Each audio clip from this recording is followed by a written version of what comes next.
এই গরমে মাছ দিয়ে পাতলা ঝোলের তরকারিটা খেতেই কিন্তু বেশি ভালো লাগে, আমরা যারা ঝোল তরকারি পছন্দ করি।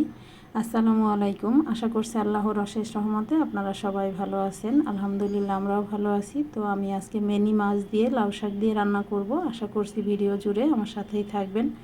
ভিডিওটি আপনাদের একটু হলেও ভালো লাগবে। তো আমি প্রথমে মাছগুলো ভেজে নিচ্ছি। মাছ ভাজাটা আমরা সবাই করে নিতে পারি। তো মাছটা ভেজে ওই একই তেলের মধ্যে আমি এইখানে পেঁয়াজ বাটা আর একটু রসুন বাটা, কাঁচামরিচ বাটা দিয়ে দিচ্ছি। রসুন বাটার পরিমাণটা হাফ চামচ, কাঁচামরিচ স্বাদ মতো, আর পেঁয়াজ বাটা এখানে 2.5 থেকে 3 টেবিল চামচের মতো দিলেই হবে। এখানে হলুদ, মরিচ, ধনিয়ার গুঁড়া দিয়ে দিলাম। হলুদের গুঁড়াটা 1 চা চামচ ছিল, আর মরিচ গুঁড়া আর ধনিয়ার গুঁড়া আধা চা চামচ করে। আসলে ঝালের ব্যাপারটা স্বাদ মতো দিলেই খেতে ভালো লাগে, তবে শাক দিয়ে রান্না করা যে কোনো তরকারিতে শুকনো মরিচটা একটু কম দিলেই সবচেয়ে ভালো হয়।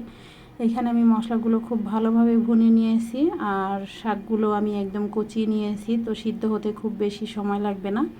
মশলার সাথে একটু মিলিয়ে নিব। এখানে যেহেতু একটু ঝোল দিতে হবে, এই জন্য আমি আর শাকটা ঢেকে দেইনি। শাক খুব বেশিক্ষণ ঢেকে রান্না করলে রঙটা সবুজ থাকে না, একটু লালচে বর্ণের হয়ে যায়। ঢেকে দিলাম 5-7 মিনিটের জন্য। তো 5-7 মিনিট পর আমি ঢাকনাটা খুলে একটু নেড়ে দিব, আর খোলা রাখা অবস্থায় একটু জাল করব। জাল করে এখানে মাছগুলো দিয়ে দিব।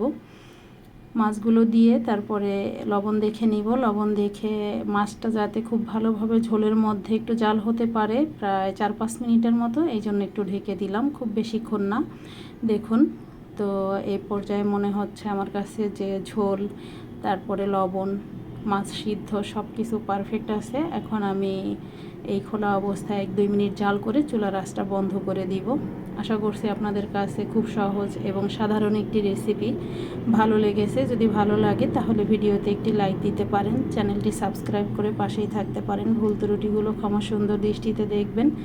ভালো থাকবেন। যারা আমার ভিডিওটি ফেসবুক থেকে দেখবেন তারা অবশ্যই আমার পেজটিতে ফলো দিবেন, এবং এরকম সহজ সহজ রান্নার জন্য ভিডিওগুলো দেখবেন, ভিডিওতে লাইক দিবেন। ভালো থাকবেন। আজকে এই পর্যন্ত।